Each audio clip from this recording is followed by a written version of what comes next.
In this video, we'll go over the new Brassler kit for polishing zirconia.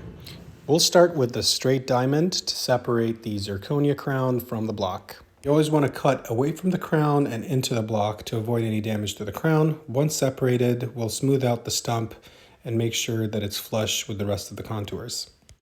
After that, we'll use the medium pre-polishing wheel. These are used under slow speed, so make sure if you're using a motor to keep it in the single digits, and we'll just use light pressure and we'll avoid touching the interproximal contact areas.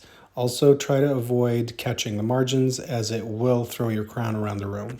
We will then move on to the fine pre-polishing wheel and we'll use that to get our crown to that eggshell finish.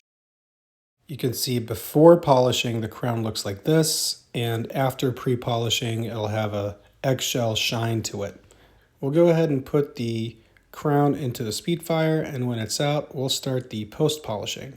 First we'll start with the medium fine rubber wheel, and this time we can touch the interproximal contacts.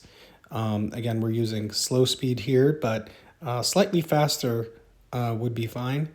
And then we'll use the fine rubber wheel and getting our high shine there. Again, we can use it on higher speeds and we can touch the interproximal contacts now. Then we'll give it the final shine using the brush wheel and the diamond paste. We'll run it quickly, take some of that diamond paste on there and just shine the crown.